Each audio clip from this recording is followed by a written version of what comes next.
자, 그러면 이제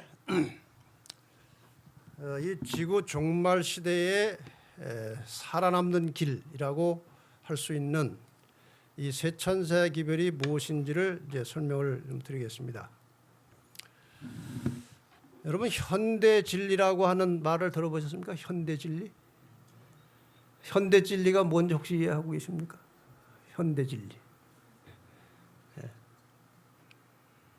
현대 진리가 뭔지 잘 모르세요? 현대 진리를 영어로는 present truth 그럽니다. present truth. present라는 것은 현재라는 뜻이에요. 현재. 그러니까 현재의 진리라는 말인데 그것은 각 시대마다 그 시대의 현재에 필요한 메시지가 있어요. 그러니까 노아 당시의 예를 들어보면은 노아 당시의 현재, 그 당시 현재의 진리는 무엇이냐? 살려면 어디로 들어오라는 거예요? 방주로 들어오라는 것이 그 당시의 present truth예요. 현대 진리 그것이. 시대마다 있어요, 그것이. 그다음에 예루살렘이 멸망할 때 예루살렘 멸망에서 구원받는 길은 예수님께서 미리 말씀하셨어요. 로마가 너희를 포위하고 그런 일들이 생기면 어디로 가라고 그랬어요? 산으로 도망하라고 그랬어요. 그것이 그 당시의 현대 진리예요. 이 시대, 이 마지막 시대의 현대 진리는 여러 가지 있겠습니다만은 이 마지막 시대에 사람들에게 필요한 현대 진리 중에 핵심을 이루고 있는 것이 세 천사의 기별입니다. 그 중에는 물론 이제 건강 기별도 있습니다. 마지막 시대는 이 건강 기별이 굉장히 중요합니다. 제가 지난번에 종말 시대의 그리스도인의 신앙에 대해 참신앙에 대해 설교할 때 다니엘서에 나오는 말을 가지고 이 식생활 개혁에 대해서 말씀을 드렸듯이 건강 기별도 현대 진리 속에 들어가는 것입니다. 그다음에 영혼 불멸과 영혼 멸절에 대한 것 이것도 다 이 마지막 시대의 사람들이 제대로 알지 못하고 혹은 오해하고 있는 말씀들에 대해서 바르게 깨우쳐서 이 시대적 진리를 받아들이도록 하는 것이 바로 현대 진리예요. 이 현대 진리의 핵심을 이루고 있는 것 중에 하나가 이제 세 천사의 기별입니다.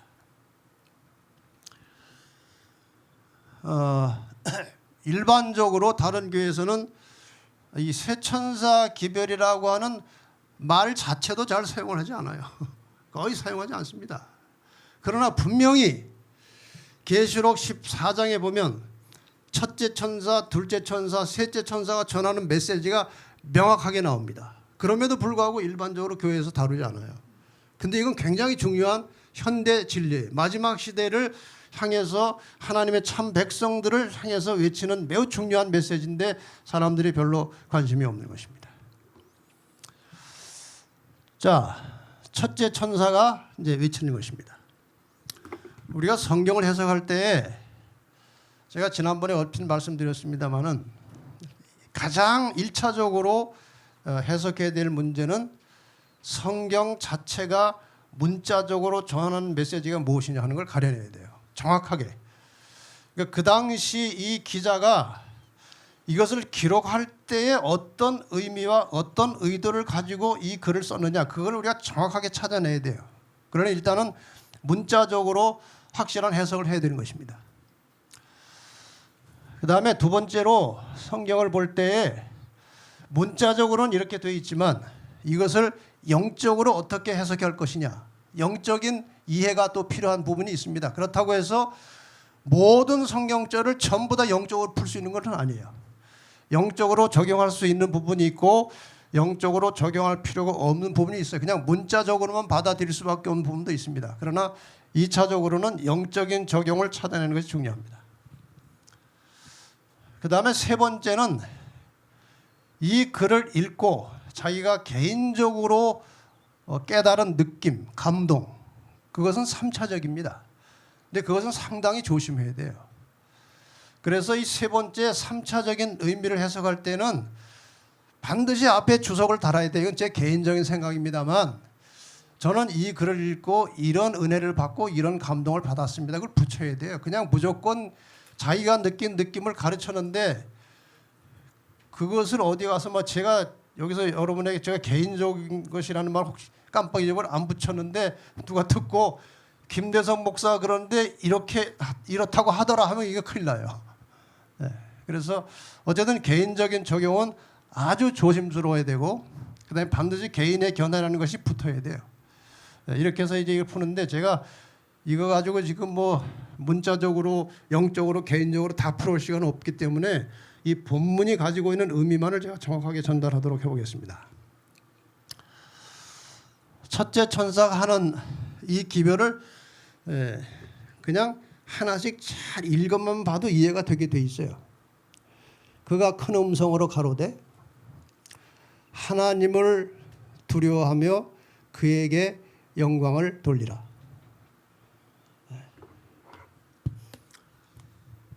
그 다음에 성경에 이는이라고 하는 말이 꽤 자주 나옵니다. 이는. 이게 무슨 말이에요? 이는. 이걸 다른 말로 하면 어떻게 바꿀 수 있어요? 이는. 왜냐하면 이유는 그런 거예요. 하나님을 두려워하며 그에게 영광을 돌려라. 왜냐하면 그의 무슨 시간이? 심판할 시간이 가까이 왔다는 거예요.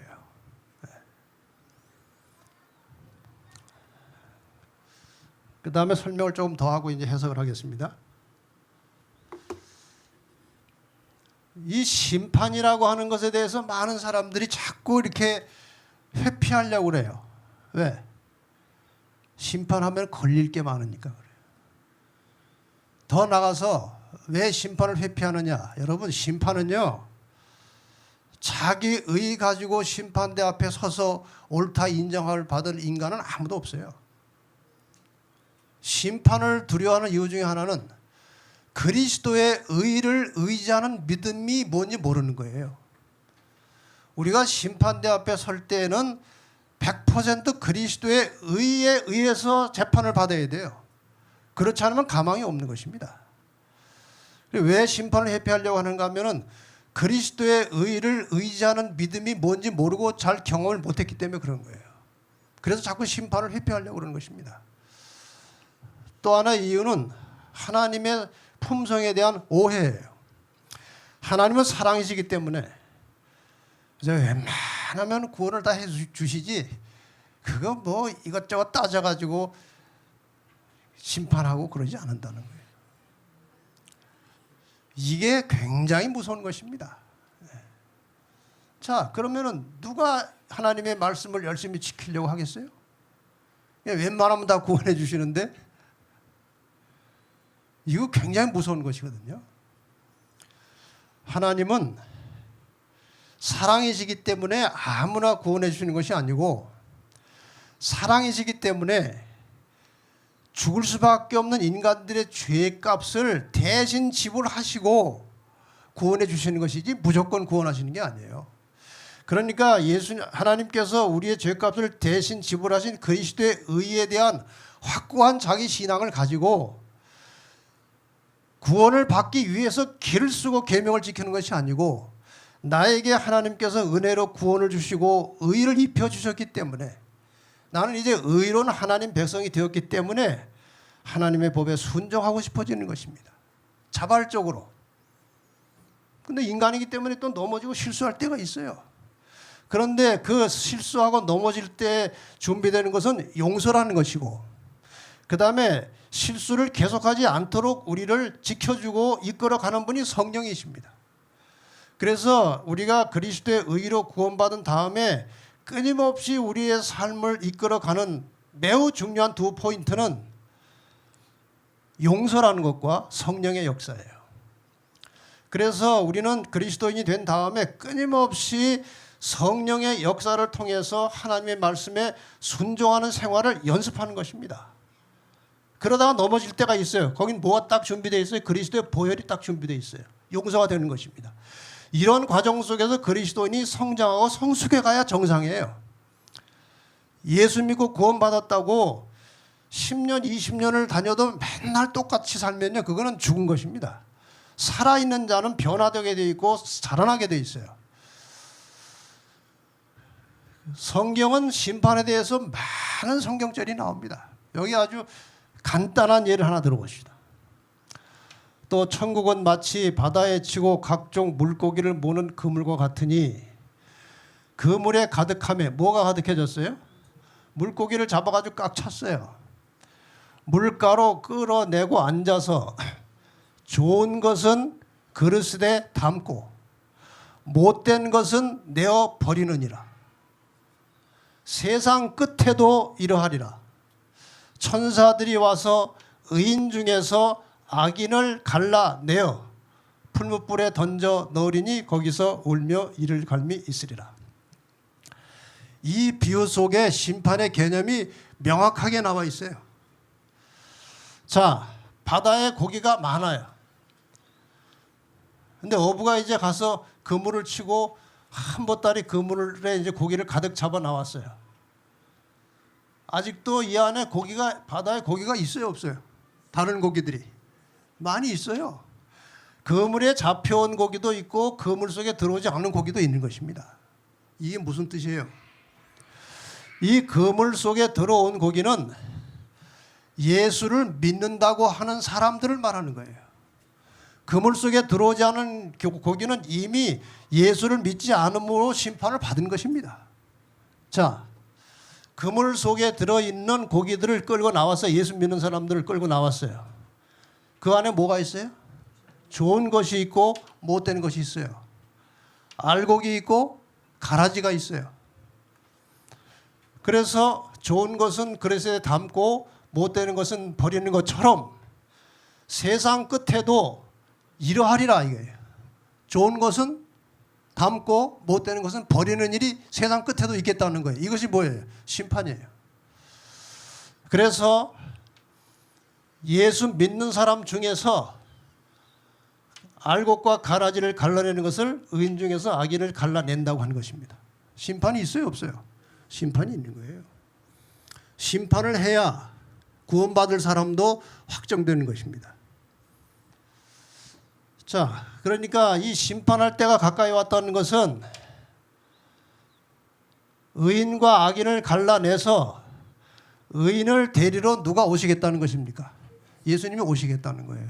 그러니까 뭐가 가까이 온 거예요? 재림이 가까이 온 것입니다. 심판의 종결은 곧 재림이에요. 그러니까 재림이 임박했다는 기별입니다. 심판할 시간이 됐다는 것은 재림이 가까이 왔다는 것입니다. 자, 그다음에 또 이제 낱말의 구조를 한번 따져보십시다. 하나님을 두려워하며 그에게 영광을 돌려야 할 이유는 뭐 때문에? 심판이 가까이 왔기 때문에. 그런데 하나님을 두려워하며 영광을 돌리라. 이거는 그야말로 영적으로 많은 해석이 가능한 것입니다. 심판을 앞두고 내 개인의 생활 속에서 얻어지는 모든 결과에 대해서 누구한테 영광을 돌리라는 거예요? 하나님께 영광을 돌리라는 거예요. 자기의 의를 내세우지 말라는 거예요. 자기의 공을 세우지 말라는 거예요. 예수님의 재림을 앞두고 살아가는 모든 성도들은 자기 자신을 통해서 일어나는 모든 구원과 생활과 그 속에서 일어나는 모든 열매에 대해서 100% 하나님께 영광을 돌리는 자들이 하나님 나라에 합당하다는 것입니다. 여러분, 그래서 우리가 이 땅에 사는 동안에 특히 그리스도인의 신앙적 삶을 사는 동안에 절대로 자기를 과시하거나 자기를 자랑하거나 자기를 드러내는 일은 어떻게 해서라도 자제하고 기도해서 그것을 깨트려 없어야 돼요. 그래서 깨어지는 자가 구원받겠다고 하는 거예요. 깨어지는, 이 돌 위에 깨어지는 자가 구원받는 것입니다. 그렇게 우리가 영적으로 설명할 수 있어요. 교훈이니까 그것은. 그런데 이 문장에서 가르치는 것이 무엇이냐? 심판할 때가 가까이 왔으니, 재림의 때가 가까이 왔으니 하나님을 두려워하고 그에게 영광을 돌려라.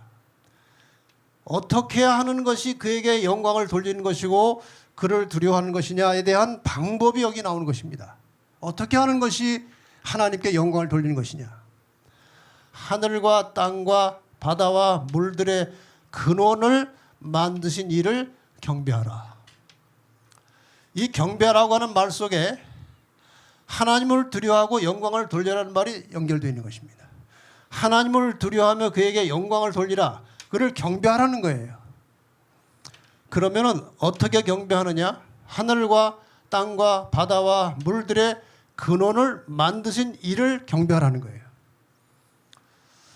자, 여러분이 뭐 이 말씀에 익숙합니다. 이 노란색을 세 글자로 하면 뭡니까? 세 글자. 창조주예요. 그러면은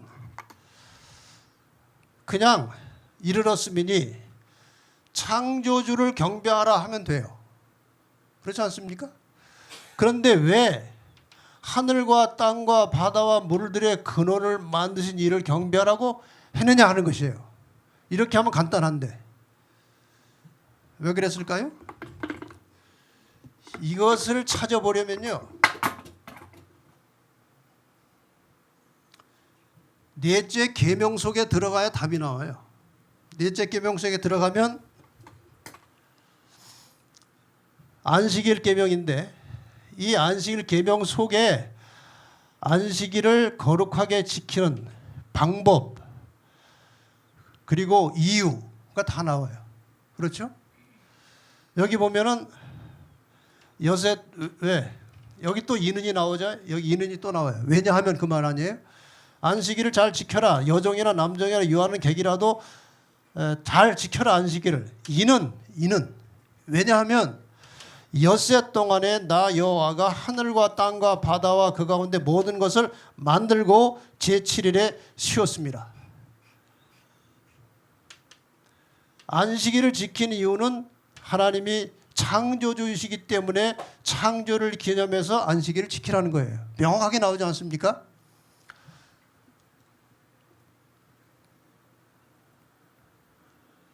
그러니까 이 속에 많은 것들이 들어있어요. 다시 한번 풀어보겠습니다. 심판할 시간이 가까이 왔으니 재림이 임박했으니 하나님을 두려워하며 그에게 영광을 돌려라. 그를 경배하라. 이거예요.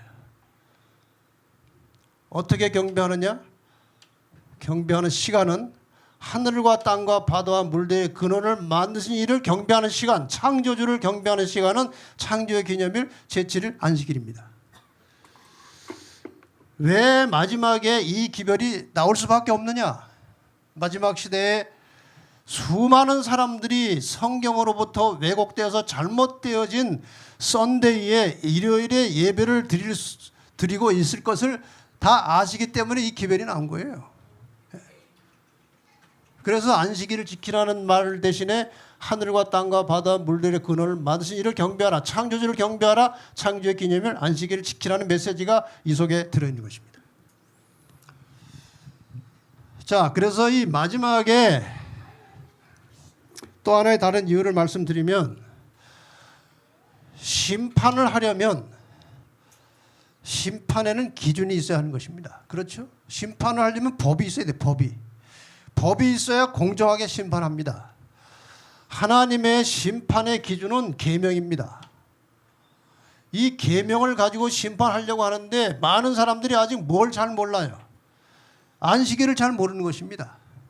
그래서 이 기별은 마지막 심판을 앞두고, 혹은 학교로 말하면 시험을 앞두고 출제자가 힌트를 주고 답을 알려준 거예요.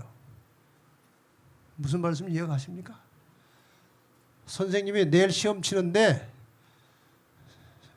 이런 게 나올 거야 하고 답을 가르쳐 줬어요. 하나님께서 심판을 앞두고 심판의 기준이 계명인데 너희가 이 계명 속에 들어니 지금 안식일을 제대로 안 지키고 있어.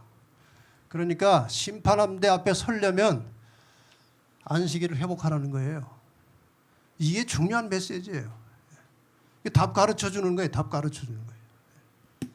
근데 여러분 답을 어떻게 미리 알고 이렇게 오셨어요? 답을 어떻게 미리 알고 오셨어요 여기까지? 오래전에 우리가 이 기별을 들었기 때문에 온 거 아닙니까? 그러니까 잘 생각해 보세요. 지금 이 기별이 두 가지가 나왔잖아요. 심판이 가까이 왔다. 누가 오신다는 거예요? 주님이 재림하신다는 거예요. 그러니까 뭘 잘 지키라는 거예요? 안식일을, 계명을 지키는데 그 속에 들어있는 중심이 되는 안식일을 회복하라는 거예요. 그러니까 이 교회 이름이 뭐예요? 그거 전에 진리애플은 그거는 이제 우리가 지은 이름이고 제7일 안식일 예수 재림교회. 잘 보세요. 이름 속에 첫째 천사의 기별이 들어있는 거예요. 이게 굉장히 좋은 것입니다. 그러므로 이 교회 이름은요, 교파 이름이 아니고 마지막 시대의 남은 자손들이 전해야 될 메시지예요. 이게 메시지지 교파 이름이 아니에요. 그래서 여러분들이, 제가 뭐 가끔 웃으면서 하는 말씀이, 어느 교회 다니냐고 물을 때에 절대로 회피하면 안 돼요. 아이고 이 얘기하면 또 그냥 오해가 되고 또 복잡해지고 그냥 나를 또 무시할 것 같고, 그래서 아예 그냥 뭐 기독교 중에 하나인데 잘 모를 거예요. 뭐 이렇게. 그러면은 그거 자기 정체를 모르는 거예요. 그러니까 지금부터요, 사람을 두려워하면 안 돼요. 첫째 선생의 기별이 뭐예요? 누구를 두려워하라는 거예요? 하나님을 두려워하라는 거예요. 그러니까 어느 교회 다니냐고 물으면 아무리 바빠도 12자를 다 해야 돼요. 그냥 뭐 재림교회, 토요일 날 다니는 교회 이렇게 하면 안 돼요. 제7일 안식일 예수 재림교회를 다니고 있어요. 그런데 왜 제7일 안식일을 지켜야 되는지 설명을 해야 돼요. 그냥 넘어가면 안 돼요. 우리는 이러이러한 이유에서 제7일 안식일을 지키고 이러이러한 성경의 가르침과 약속 때문에 재림을 확고하게 믿고 기다리는 사람들이에요. 하고 설명을 하면 그 사람이 듣든지 안 듣든지 첫째 천사의 기별이 전파된 것입니다. 그 다음에 판단은 자기가 하는 거예요. 여기 우리가 진리의 뿔 선교회를 하고 있는데 전화들이 많이 옵니다. 어느 교파 소속입니까? 그럼 우리 전화당번들이 주로 하는 얘기는 처음에 뭐 초교파로 하는 것입니다. 왜냐하면 안식일 교회에서 한다 그러면 당장 끊어버리거든요. 다시는 보내지 말라 그러고. 그래서 초교파적으로 뭐 얼버무리면서 그냥 답을 잘 안 하다가 나중에 자꾸 다구쳐서 물으면 할 수 없이 얘기를 할 때가 있어요. 더 화를 내고 끊어버리는 거예요. 떳떳하지 못하게 말이야. 왜 속였냐고 말이야. 요새는 안 그래요. 요새는 어디 교회입니까? 안식일교회입니다. 안식일교회입니다. 어제 전화를 이제 우리 전도사님 받는데 어느 교회냐고 자꾸 물었어요. 근데 요새 우리가 다 그렇게 하기로 합의했거든요. 안식일교회입니다. 딱 그랬어요. 아 그러시냐고. 합본집 2권하고 변화잡지 보내주세요. 이 메시지는요, 들을 귀 있는 자들이 듣는 거예요. 전해서 안 들으면 그냥 할 수 없는 것입니다. 나중에 또 기회가 올지 모르지만 전해서 안 들으면 그걸로 끝이에요. 다른 데 또 갈 데가 많으니까 한 사람 가지고 씨름 너무 오래 해도 안 되는 거예요. 여기저기 또 전해야 되니까. 자, 둘째 천사 기별은 무엇이냐 이거예요. 이 첫째 천사의 기별을 교단적으로 받아들일 리가 없어요. 제가 엊그제 개신교 목사님들 몇 명하고 이제 안식일 공부를 좀 해달라고 해서 가서 했어요. 근데 그분들이 안식일, 제가 역사적으로 창세기부터 시작해서 역사적으로 안식일이 어떻게 보존돼 왔고 어떻게 변경돼서 일요일로 넘어갔고, 그러나 그것은 법적으로 하나님의 법으로 맞지 않고 안식일은 세상 끝날까지 새하늘과 새 땅에까지 유효하다는 것을 제가 역사적으로 잘 설명했어요. 더 이상 질문이 없어요. 그 문제 자체에 대해서는 다 알아요. 알았다고 넘어옵니까? 고치지 않아요. 고치지 않아요. 원주의 어느 교회 한 목사님은 안식일을 깨달았어요. 아주 큰 교회 목사님이에요. 안식일을 깨달았어요. 자기 혼자 안식일을 지키는 거예요. 근데 교인들한테도 이제 안식일을 지키게 해야 되는데 큰일 납니다. 실제로 광주에 꽤 오래됐습니다. 제가 연합회 선교부장 할 때니까 뭐 상당히 오래됐는데 광주에서 어떤 목사님이 재림 기회를 받아서 깨달았어요. 그래가지고 이게 확실하게 이제 확신이 들은 거예요. 그래가지고 이분이 자기는 이제 안식일을 지키기 시작했어요. 교인이 한 100명 되는 교회 목사예요. 자기는 혼자 안식일 지키면서 교인들 한꺼번에 안식일 지키기가 이제 쉽지 않으니까 설교할 때마다 안식일 문제를 서서히 말한 거예요.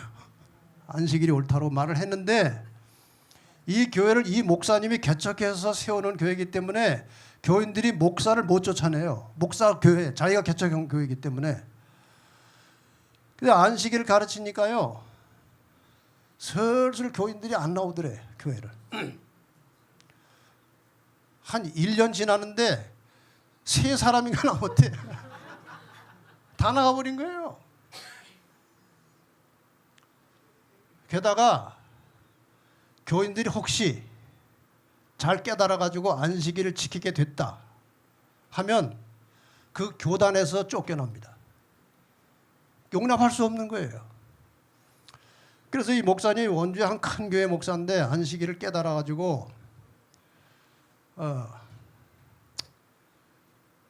교인들한테 어떻게 해서라도 좀 설득을 해야 되는데 기발한 아이디어를 낸 거예요. 일요일 예배를 드리고 토요일에도 예배를 드린 거예요. 토요일에도. 그래가지고 현수막을 크게 붙여놨어요. 토요일에도 예배를 드립니다. 현수막을 붙였어요.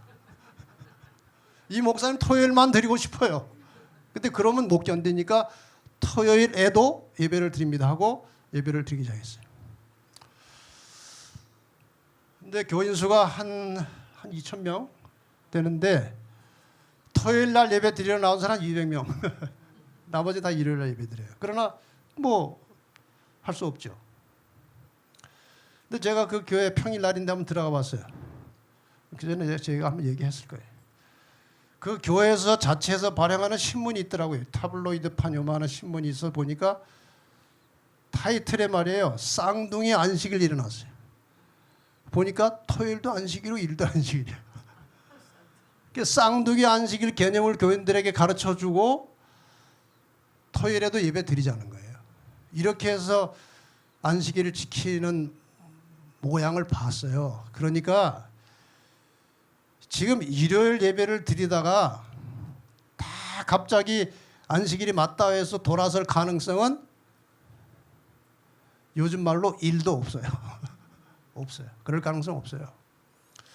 그런데 성경에서는 이 첫째 천사의 기별을 받아들이지 않은 상태에 대하여 바벨론이라고 규정한 것입니다. 첫째 천사의 기별을 받아들이지 않은 이 교회의 상태를 성경은 바벨론이라고 했는데 왜냐하면 그 속에 순수한 성경의 진리가 있는 게 아니고 여러 가지 다른 성경과 맞지 않는 교리들이 섞여 있기 때문에 바벨론이라고 부르는 거예요. 그래서 둘째 천사의 기별이 바로 이것입니다. 또 다른 천사 곧 둘째가 그 뒤를 따라 말하되 무너졌도다 무너졌도다 큰 성 바벨론이요 모든 나라를 그 음행으로 인하여 진노의 포도주로 먹이던 자로다. 이것은 좀 더 구체적으로 말하면 여기 둘째 천사 처음에 나오는 큰 성 바벨론은 가톨릭을 말하는 것입니다. 1차적으로. 왜냐하면 가톨릭 교회가 종교 암흑시대 동안에 성경에 맞지 않는 수많은 교리들을 만들어내고 성경의 교리를 지워버리고 나중에는 아예 성경을 파묻어 놓고 1229년에 성경 통독 금지령을 내렸어요. 성경을 소유할 수도 없을 뿐더러 절대로 못 읽는 것입니다. 왜? 성경을 펼쳐들면 자기들이 가지고 있는 오류가 그냥 다 드러나기 때문에 교인들이 성경을 보지 못하게 하고 수많은 오류들을 만들어서 교리로 만들어내는 것입니다. 그러니 하나님은 가르치고 예수는 믿고 하지만 온갖 잡다한 것들이 섞여버린 교회가 됐어요. 그래서 혼잡, 뒤섞임을 뜻하는 바벨론이라고 부른 것입니다. 그런 의미에서 바벨론이에요. 그런데 이 바벨론이 모든 나라를 그 음행으로 인하여 진노의 포도주로 먹이던 자로다. 자기만 바벨론이 된 게 아니고 이 잘못된 교리를 다른 나라에게도 다른 교회에게도 끊임없이 나눠주고 끊임없이 전파해가지고 다른 교회까지도 망가뜨려 놓은 거예요. 개신교가 이 바벨론에서 개혁하겠다고 떨쳐져 나와서 개혁을 했지만 너무나 많은 교리들이 망가져 있기 때문에 개혁 몇 세대가 지나는 동안에 더 이상 개혁하지 않고 개혁을 하다가 중단하고 현상 유지로 온 것입니다. 이것이 역사예요. 그러니까 이 바벨론 원본 바벨론에서 나온 개신교도 바벨론이 가지고 있던 모든 교리들을 다 성경대로 개혁하지 못하고 이 바벨론이 가지고 있던 교리를 공유하고 있는 거예요. 그래서 그것이 2차 바벨론이 되는 것입니다. 나중에 설명드리겠지만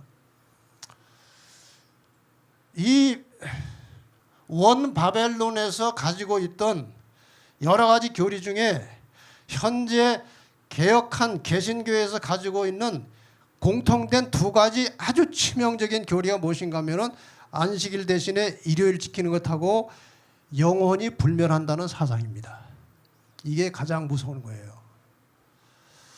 지금 이 천주교와 개신교가 공유하고 있는 아주 중요한 두 가지 교리는 일요일 예배 드리는 것하고 영혼은 불멸하기 때문에 죽으면 천당 가고 지옥 간다는 소리입니다. 이게 공유하고 있는 거예요. 그것이 고쳐지지 않은 한 바벨론의 상태를 벗어날 수 없는 것입니다. 이것 때문에.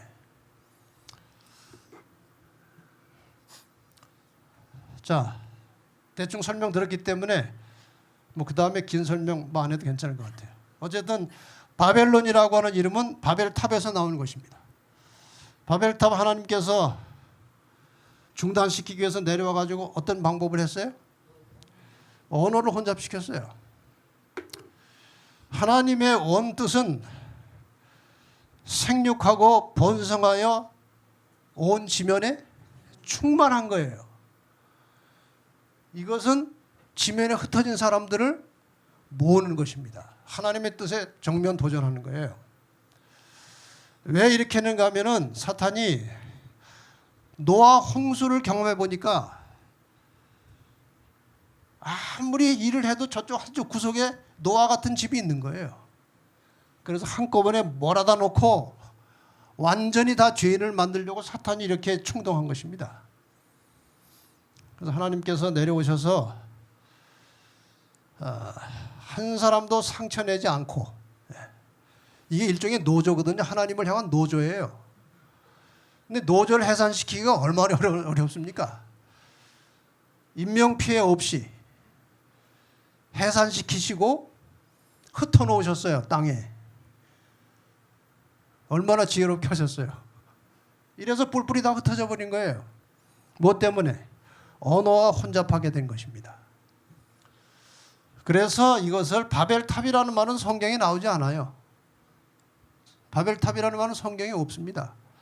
이 탑을 짓다가 그런 사건이 벌어졌기 때문에 나중에 사람들이 이 탑을 무슨 탑이라고 불렀어요? 바벨탑이라고 그렇게 해서 부른 것입니다. 그래서 바벨이라고 하는 것은 초기 기독교의 전적으로 그리고 완전히 하나님의 말씀에 기초와 뿌리를 두고 있던 교회가 이교도의 교리들이 섞여 들어오면서 섞임으로 타락한 교회를 이제 바벨론이라고 부르는 것입니다. 뒤섞인 교회. 역사 기록에 보면은 이런 기록이 나와요. 313년 밀란 칙령 내리고 콘스탄틴 황제가 기독교를 장려했을 때에 로마 안에 거대한 기독교 집단과 이교도 집단이 있었습니다. 이교도 집단은 태양신 섬기는 집단이죠. 이 두 집단을 313년의 밀란 칙령을 통해서 기독교를 장려함과 동시에 이 두 집단을 하나로 만들기 위해서 콘스탄틴이 전략을 쓴 것이 이 밀란 칙령이에요. 기독교를 핍박하다가 자유를 줬어요. 마음대로 믿어라, 나도 기독교인이다 하고 주니까 좋아했습니다. 그런데 이 이교도들이 반발하는 거예요. 황제가 말이에요, 기독교인이 돼버린 거예요. 이교도들을 달래기 위한 것이지만 이 두 종교를 하나로 합치려고 이 콘스탄틴이 작심을 하고 한 것이 하나님을 믿어라. 그러나 예배는 너희들이 태양신 섬길 때 드리던 그 예배 드리던 썬데이의 예배를 드리자. 그래서 드디어 이 땅에 일요일에 예배하는 기독교가 탄생하는 거예요. 이해가 되십니까? 원래 기독교는 안식일만 지켰습니다. 그런데 바로 이 콘스탄틴 황제의 역할 때문에 일요일에 예배하는 기독교가 탄생하는 것이에요. 이제 기독교는 단지 명목상 그리스도인을 가장한 사람들이 다수를 이루고 큰 비율을 이루고 주류를 이루게 되었다.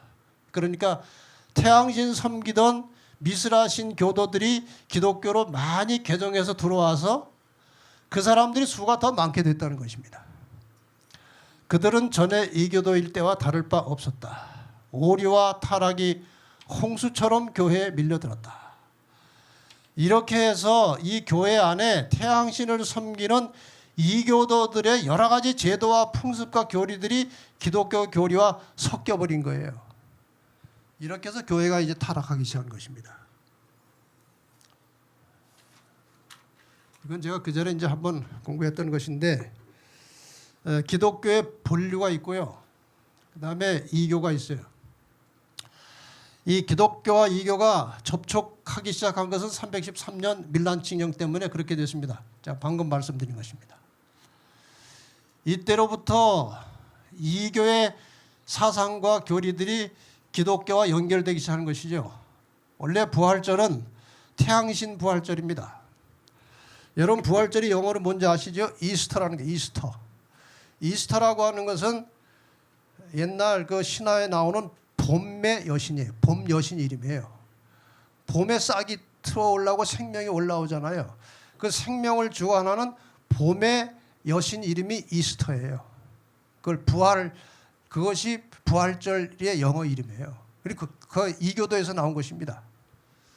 어쨌든 이 태양신 부활에 관련된 것을 예수 부활로 이제 시작했고, 예배일도 태양 섬기던 예배일을 기독교 예배일로 바꿨고 364년에 그 다음에 교회 감독이 이교도의 총책임자를 겸직했어요.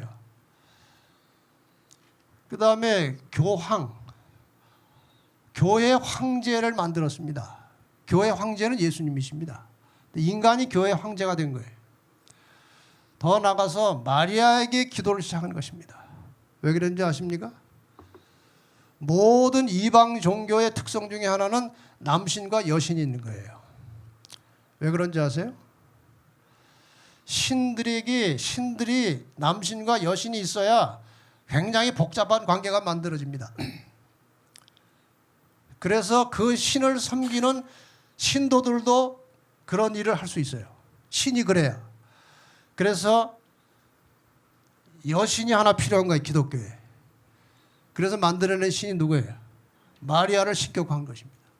지금은요, 가톨릭에서 예수보다 마리아를 훨씬 많이 찾습니다. 이렇게 바뀐 거예요. 그 다음에 교회 말 안 들으면 이제 죽이기 시작했어요. 종교재판소 만들어가지고 교회가 하라는 대로 안 하면 성경대로 하려고 하면 죽이는 것입니다. 재판에서. 그 다음에 죄 용서를 종이 쪽지 팔아가지고 죄 용서하는 이런 일도 했습니다. 성경을 이제 아주 못 보게 한 것입니다. 1229년에. 그 다음에 또 돈을 벌어야 되니까 영혼불멸설을 이용해서, 이건 이교도의 철학사상이거든요. 이 영혼불멸은 이번에 제가 그 포럼한 거 여러분이 동영상 한 번씩 다 보세요. 거기에 다 설명해 놨습니다. 이건 이교도의 철학사상이에요. 성경에서 나온 게 아닙니다. 이걸 이용해서 연옥소를 만들어서 이제 돈을 또 번 것입니다. 연옥소는 천당과 지옥 중간에 있다가 가족들이나 친족들이 보속이라는 말은 속죄를 보충하는 거예요. 가족들이 돈을 내서 연옥에 있는 가 있는 자기 가족을 속죄를 좀 보충해 주면 연옥에 있다가 하늘로 간다는 거예요. 그러니 얼마나 돈벌이가 잘 되겠어요. 그 다음에 교황은 오류가 없다. 점점 갈수록 이상해지는 것입니다. 화채설, 고해성사, 염주, 묵주 이런 모든 것들이 이교도에서 다 들어왔어요. 이것이 천주교가 된 거예요. 기독교와 이교가 합쳐서 발전되다가 천주교가 되는 거예요. 여기에서 1517년에 종교개혁이 일어나가지고 다시 기독교의 원 부류로 돌아가는 것입니다. 형식적으로는 돌아갔지만 영혼불멸설과 일요일 예배는 아직도 못 고치고 있어요. 그래서 2차 영적 바벨론이 되는 것입니다. 자, 교회 안에 성경과 맞지 않는 온갖 가르침들이, 교리들이 몰려 들어오는 것입니다. 지금 공부하신 대로. 이게 영적 바벨론이에요. 교회 안에 이런 것들이 섞여 들어오면 바벨론이에요, 이것이. 성경보다 교회 전통, 교회법이 상위법이 되는 것입니다. 성경이 가르칠 것보다 교회에서 가르치는 게 상위법이에요. 그래서 하나님의 십계명도 고친 거예요. 천주교 십계명 속에는 세 번째 계명의 주의를 지키고 이렇게 되어 있잖아요. 자, 보세요. 믿음과 말씀은 죽고 의식과 형식만 남은 배도한 교회 모양이 이것입니다. 진리로, 성령으로, 그리스도의 능력으로 성도들을 압도해야 되는데 진리가 없으니까 이런 모양으로 사람을 압도하는 것입니다. 여기에 사람이 기가 죽는 거예요. 그리고 생겨지는 여러 가지 의식들. 그래서 종교개혁자들은 교황과 가톨릭을 적그리스도요 바벨론이라고 규정했습니다. 이건 제가 한 것이 아니에요. 바벨론 규정은 종교개혁자들이 이미 이 천주교를 가리켜서 바벨론이라고 규정을 했어요. 마르틴 루터 종교개혁자도 바벨론, 즉 적그리스도의 나라가 아니면 마치 하나님인 것처럼 교회에 앉아 자신의 교리와 제사로 죄와 멸망의 벌을 증가시키는 죄의 사람, 멸망의 아들이 누구겠는가. 수세기를 통해 이 모든 조건은 교황권의 횡포에 의해서 성취되었다.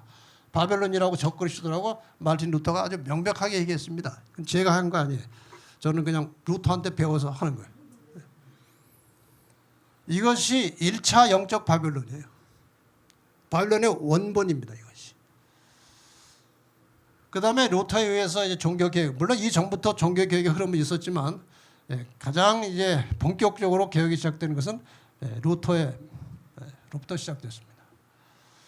자, 성경대로 돌아가자. 그래서 이 교회 안에 들어온 이교적인 것들을 많이 고쳤습니다. 믿음으로 구원받지 교회가 구원 주는 것이 아니다. 모든 판단의 기준은 교회가 아니고 성경이다. 잘했죠. 그래서 이제 고쳐나가기 시작하는 것입니다. 마리아 숭배 없애고 화채설, 교황 무류설, 연옥설, 고해성사 이런 거 다 없앴어요. 그런데 이런 것을 아직도 가지고 있는 것입니다. 개혁을 하다가 중단된 거예요. 개혁을 끝까지 가야 되는데 끝까지 성경대로 가야 되는데 성경대로 가다가 중단되었기 때문에 옛날에 이런 것들이 그대로 섞여 있습니다. 그래서 개신교회가 성경 중심의 순수한 기독교가 되려면 비성경적인 이러한 교리들도 다 버려야 됩니다. 못 버리고 안 버립니다. 제가 한번 어디서 전도를 했어요. 익산시죠. 그 전도 기간 중에 영혼 불멸설을 가르쳤어요. 끝나고 나니까 한 60대쯤 된 어떤 아주머니가 면담을 하자고 그래. 면담을 했어요. 오늘 목사님이 영혼 불멸설에서 가르친 거 제가 다 수긍하고 인정합니다. 그런데 목사님처럼 그렇게 가르치면 예수 믿을 사람이 없어요. 그래. 그게 무슨 말입니까? 사람이 죽으면 그냥 소멸됐다가 예수님 재림하실 때 부활한다고 하니까 그러면 웬만한 사람들은요 그냥 다 재밌게 멋대로 살다가 그냥 마지막에 가면 되지 이렇게 하지 예수 안 믿는데요. 지옥 가가지고 계속 탄다고 해야 겁이 나가지고 믿는다는 거예요. 여러분 지옥이 두려워서 예수 믿는 사람 많습니다. 생각보다 많아요. 지옥만 없다면 예수 안 믿겠다는 사람 많아요. 잘못된 하나님을 오해시킨 거예요. 아니 하나님이 공의로우신 분인데 아니 기껏 죄를 져봐야 100년짜리 죄를 가지고 100년짜리 죄인을 놓고 그를 영원히 불태우시겠어요 하나님이? 그건 공의가 아니죠. 그리고 가인은 너무 오래 타잖아요. 그러면은 말세에 잠깐 지옥에 갔던 사람은 타는 시간이 얼마 안 되는데 가인은 지금까지 타고 있단 말이죠. 이게 무슨 하나님의 속성입니까? 지옥. 그리고 그분이 이제 그 다음 말이 재밌어요. 목사님 말이 맞긴 맞지만요. 저는 목사입니다. 그 여자 목사예요. 맞긴 맞는데 저는 우선 교회 가서 옛날대로 가르치다가 나중에 돌아오겠습니다. 그게 현실이에요. 틀렸어요. 그러나 틀린 거 알면서도 안 고칩니다. 못 고쳐요. 일요일 예배 지금 못 고칩니다. 그래서 다시 바벨론이 되는 거예요. 지금 교회 보세요. 루트와 프란치스코가 46통의 편지로 만나다 이런 조선일보에 이게 한번 나왔어요. 보니까 루터가 교회는 로마 성 베드로 성전을 짓느라 교회 분열이라는 값을 너무나 비싸게 치렀습니다. 이게 무슨 말씀인지 아세요? 루터가 반발한 게 뭔가 하면 면죄부예요. 면죄부 가지고 루터가 95개 조항 반발한 것입니다. 그 면죄부는 왜 만들었느냐? 성 베드로 성당 짓다가 자금이 모자라니까 성당 지으려고 자금 모으려고 면죄부 판 거예요. 이게 그 말입니다. 성 베드로 성당 짓이라고 당신이 그 면죄부 해가지고 내가 그거 반발해서 교회 분열된 거 아닙니까? 이렇게 했어요. 그랬더니 프란치스코가 이건 뭐 오랜 갭이 있지만 그 사람들의 문서를 가지고 지금 이제 풍자해서 한 거예요. 저도 그리스도인에게 합당한 태도는 거대한 건축이 아닌 이웃을 향한 관심이라고 생각합니다. 이 말이 뭐예요? 옛날에 우리가 면죄부 팔아가지고 교회 크게 진 거 당신이 뭐라고 그랬잖아요. 요새 당신네들도 보세요 교회. 똑같은 거 아닙니까? 하고 프란체스코가 반문하는 거예요. 역시 말씀과 믿음은 죽고 의식과 형식만 남은 현대 교회나 로마 교회나 같은 거예요. 진리를 잃어버리면, 진리를 외면하면 진리의 본체이신 예수님과는 동떨어진 방향으로 가는 것입니다. 예수님이 오늘 교회 담임 목사라면 이런 교회 짓겠습니까? 오늘 한국에도요. 얼마나 교회가 큽니까? 자, 이렇게 해서 바벨론이 되는 것입니다. 지속적인 개혁을 멈추고 옛 로마 교회의 교권과 부를 그대로 닮아가고 있는 개신교회도 성경은 바벨론이라고 말합니다.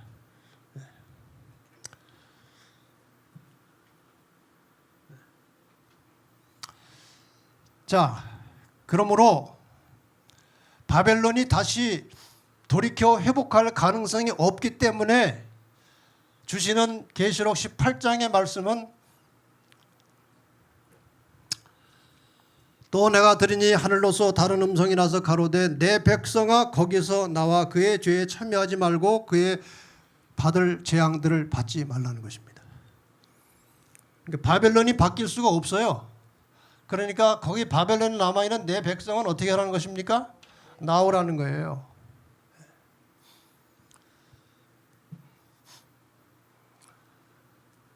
왜 나오라고 했을까요? 바벨론을 구성하고 있는 교회들 내에 존재하는 영적 암흑과 하나님께로부터의 분리에도 불구하고 그들의 단체 안에는 참된 그리스도인의 큰 무리가 여전히 남아있다. 그들 중에는 이 시대를 위한 특별한 기별을 아직 깨닫지 못한 사람들이 많이 있다. 또한 많은 사람은 그들의 현 상태에 만족하지 아니하고 더욱 밝은 빛을 갈망하고 있다. 여기 앉아 계신 꽤 많은 분들이 바로 이러한 분들이었습니다. 참된 그리스도인들이 있었어요. 근데 아직 기별을 몰라서 거기 있었던 것입니다. 현 상태에 만족이 안 되는 것입니다. 어딘가 다른 진리가 있는 것 같아요. 찾고 싶어요. 근데 잘 못 찾겠어요. 다행히 이제 정말 성령의 인도를 따라서 사는 사람이라면 이 기별을 인터넷을 통해서 찾을 수 있게 된 시대가 된 것입니다. 그래서 제가 우리 직원들하고 같이 인터넷 선교를 방송을 시작한 것은 바로 이거예요. 앞으로 이 채널 7이라는 그 방에다가 마지막 시대에 하나님의 참된 백성들이 갈망하고 갈급하는 성경의 진리들을 거기다가 계속 차곡차곡 담아 놓을 것입니다. 거기에 몇 사람이 와서 뭐 들어와서 보고 뭐 구독자가 몇 명이고 몇 명이 좋아를 누르고 그거는 별 문제가 아니에요. 저는 기도하면서 이 마지막 시대에 이 세상을 향해서 하나님의 참 백성을 찾아내는 메시지를 정성 들여서 만든 다음에 그 채널 7에다가 차곡차곡 쌓아놓으면 때가 되면 언젠가 하나님께서 사람들의 눈길을 그리로 끌어오시든지 손가락을 눌러서 그리로 들어오게 하시든지 어떤 경로를 통해서라도 준비된 말씀을 빛을 갈망하는 사람들을 하나님께서 그 찾아내는 통로로 만들기 위해서 채널 7 속에 앞으로 진리를 담으려고 하는 것입니다. 그러니까 여러분들께서 앞으로 거기에 담겨지는 것들은 우리 교인들한테는 개별적으로 다 보낼 것입니다. 여러분이 아는 사람들한테 다 퍼뜨리세요. 이렇게 하다 보면은 언젠가 제가 기도하면서 하는 기대입니다. 개신교에 많은 진리를 찾는 사람들 사이에 소문이 나기를 기대하는 거예요. 우리가 찾는 진리가 그 유튜브 채널 7에 있다더라. 여러분 이 소문이 나기 시작하면요.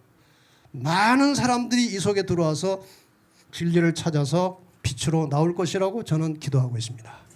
이런 일을 위해서 제가 하는 것이 아니고 진리의 뿔 선교회와 진리의 뿔 교회 성도들이 같이 할 일이니까 남의 일이라고 생각하지 마시고 사명을 가지고 책임을 가지시고 함께 동참하시기를 바랍니다.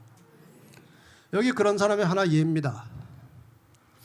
저는 요한계시록의 하나님 말씀을 마지막 시대의 언급이라고 생각하면서 목사님의 요한계시록과 다니엘서를 공부 중에 있습니다.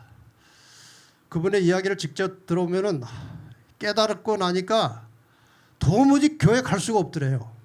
그래서 2주를 이제 못 갔어요. 더 이상 일요일 예배를 드릴 수가 없어서 2주일을 멈춘 상태이며 이별과 단절이 주는 고통과 오해의 시련 속에 있게 되었네요. 진리를 배운 지 석 달이 되었고 새로움의 출발입니다. 이분이 진리를 인터넷을 통해서 진리바다에 들어와 가지고 하나씩 그동안 궁금하던 문제들이 다 해결이 되는 거예요. 안식일을 깨달아 보니까 도무지 일요일 날 교회 가서 앉을 수 없더라는 거예요. 그래서 2주를 안 갔더니 이분이 워낙 교회 충성된 분이라 전화가 그냥 빗발처럼 오는 거예요. 왜 그러고 있느냐고. 이단에 빠졌다고. 근데 이분은 이단에 빠진 게 아니라 진리를 찾았거든요. 그 단절, 고통이 말할 수 없이 큰 것입니다. 근데 이 사람은 끝까지 견뎠어요. 그리고 한 달인가 지난 다음에 가까운 교회, 안양교회 출석을 시작한 것입니다. 아들이 휴가 갔다 나왔어요. 아들도 아주 장로교에 충성된 청년이에요. 휴가 갔다 나왔다 들어가는 길에 진리바다의 창세기하고 요한계시록을 보라고 들어가서 군대 가서 공부하라고 준 거예요. 이 아들이 가서 그걸 다 듣고 나니까 이 진리가 있는 거예요. 그래서 제대해가지고 어머니하고 둘이 그 교회에 나오기 시작한 거예요. 침례받고 침례교인 됐어요. 제가 지난번에 안양에 전도회를 갔더니 2 사람이 얼마나 열심히 교회 일을 하는지요. 얼마나 좋아하는지요. 이런 사람들이 있는 거예요. 우리가 할 수 있는 일은 이런 사람을 찾아내는 것입니다. 마지막 셋째 천사의 기별하고 마칩시다. 셋째 천사의 기별은 이제 우선 결론을 말씀드리면 바벨론에서 나오라고 했는데 안 나오고 그냥 있으면 거기 있다가 짐승의 표를 받게 된다는 것입니다. 그리고 짐승의 표를 받으면 영원한 멸망의 형벌을 받을 것이다. 하나의 경고예요.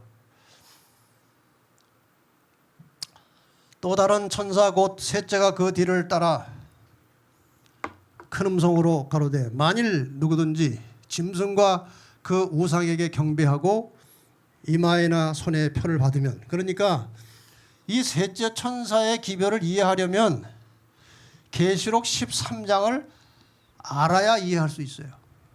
그렇지 않습니까? 계시록 13장에서 짐승과 짐승의 표를 다 공부 여러 번 하셨어요. 그런데 이거를 모르면은 이 말이 뭔지 모릅니다. 어쨌든 짐승과 그의 우상에게, 다시 말하면은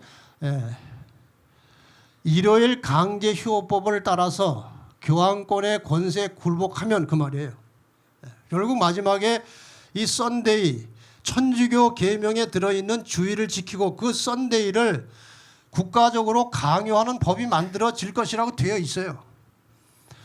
그 법이 만들어졌을 때 그 법을 따라서 이 교황권의 권세에 굴복하면, 또 다른 말로 하면은 하나님의 권위보다 교황권의 권세를 두려워하여 거기에 따라서 경배하면 그 말이에요.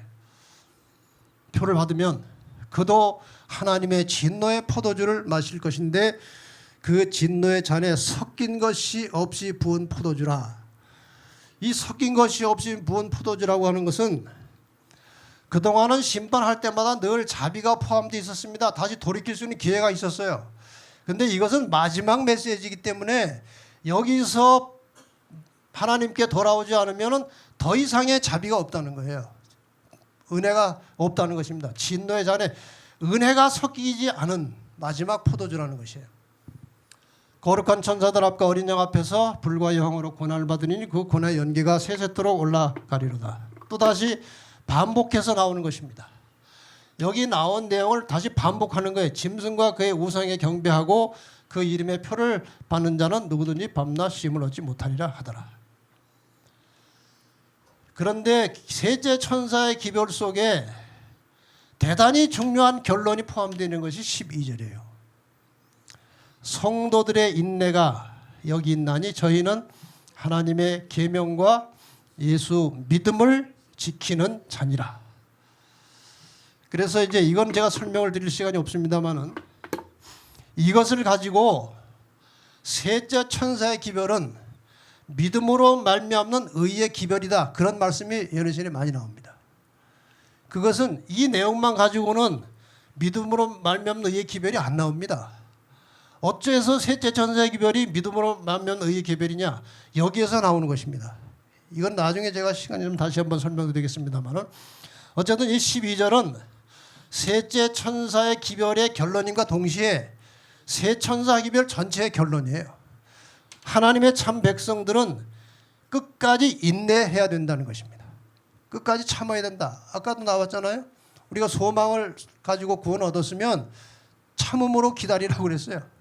인내해야 돼요. 참아야 돼요. 그런데 이 사람들 어떤 사람이에요? 하나님의 계명과 예수 믿음을 지키는 자니라.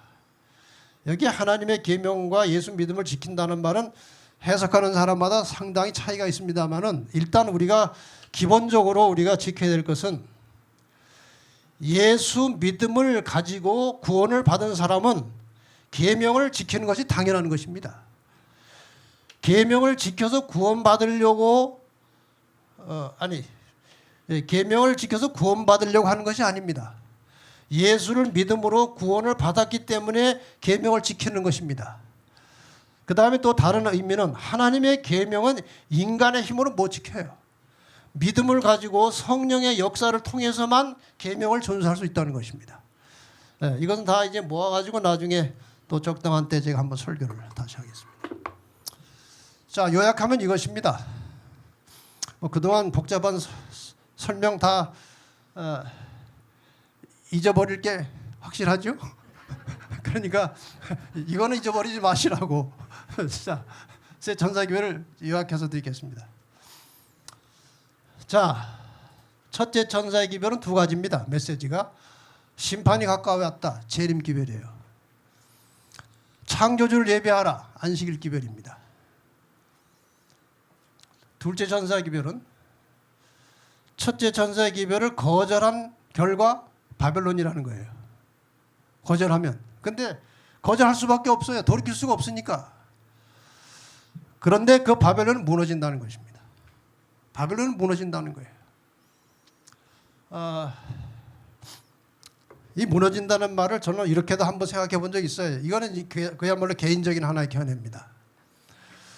지금 이 개신 교회를 붙들고 있는 강력한 두 개의 기둥은 일요일 예배와 영혼 불멸설입니다. 그게 강력한 두 기둥이에요.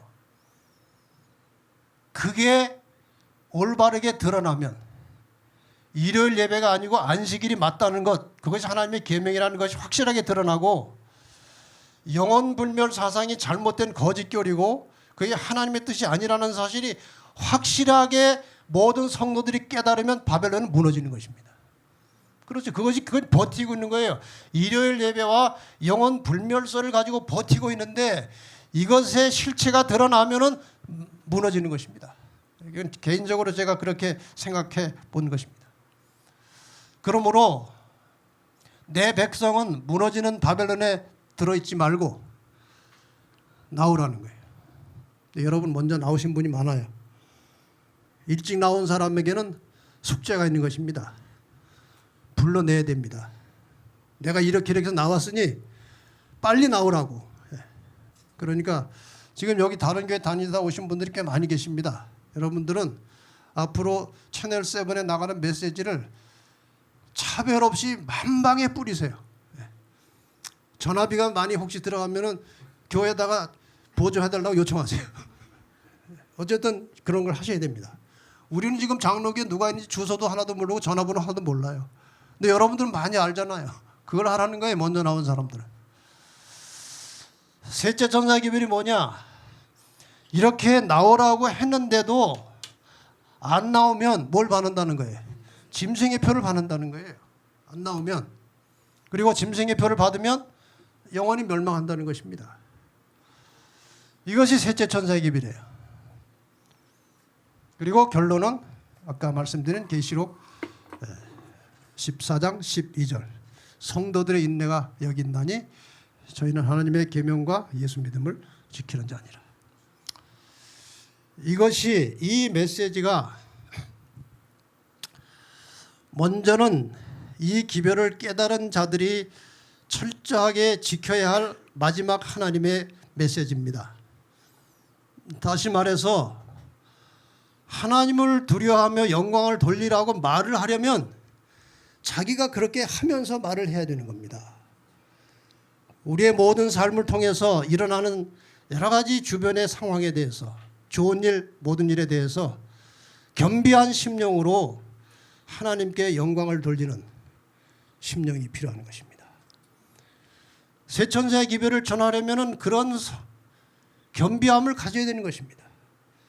자신의 모든 삶에 대해서 하나님께 영광을 돌리는 그런 믿음이 있어야 되는 것입니다. 그리고 안식일을 지키면은 안식일을 지키는 열매가 있어야 돼요. 토요일 날 예배 드리는 것만 가지고는 안 되는 것입니다. 그래서 계시록 14장 공부할 때 하나님의 인 맞을 사람들에 대해서 말씀드릴 때 인이 무엇인지 제가 설명을 드렸죠. 인 맞는 게 무엇인지. 안식일을 지킴으로 인 맞는 말의 가장 좋은 열매는 확실한 열매는 그 하나님의 계명은 하나님의 품성의 사본이기 때문에 안식일을 포함해서 계명을 지키는 자들의 확실한 증거는 하나님의 품성을 닮아가는 것입니다. 그런 하나님의 품성을 닮아가는 변화되는 경험 속에서 이 기별을 전하라는 거예요. 남한테만 전하지 말고. 그 다음에 우리 속의 생활 속에 하나님의 진리 외에 뒤섞여 있는 것들이 얼마나 많습니까? 그러니까 남을 바벨론이라고 하기 전에 자기 자신의 생활 속에 바벨론 요소가 없는지 살펴야 돼요. 순수한 하나님 말씀 외에 다른 것들이 나를 지배하고 있지 않은가 이거예요. 내가 하나님 말씀보다 돈을 더 사랑하느냐? 그럼 바벨론에 쌓이는 거예요. 내가 하나님의 말씀을 따르는 것보다 인간적으로 다른 무엇을 더 열심히 시간 투자하고 더 많이 보고 있느냐? 바벨론이에요. 그래서 바벨론에 대해서 외치려면 자기 삶이 바벨론이 되면 안 되는 것입니다. 이렇게 해서 우리가 겸비한 심령으로 우리 스스로의 힘으로 되지 않지만 성령의 지혜와 믿음을 통해서 마지막 때 하나님의 백성들이 어떤 정신으로 어떤 신앙으로 어떻게 살아야 될지를 아주 진지하게 생각하고 고민하면서 깨달음과 말씀대로 순종함으로 우리의 모든 삶을 통해서 다른 사람들에게 생명에 이르는 향기가 될 때 하나님이 우리의 삶을 통해서 영광을 받으시고 또 우리를 통해서 다른 많은 사람들을 복을 주시고 구원해내는 놀라운 역사가 틀림없이 일어날 것입니다. 이러한 마지막 역사가 우리 여기 참여하신 진리의 불교회 성도 여러분들의 삶을 통해서 이루어지고 나타나게 되기를 바라면서 오늘 강의를 마치겠습니다.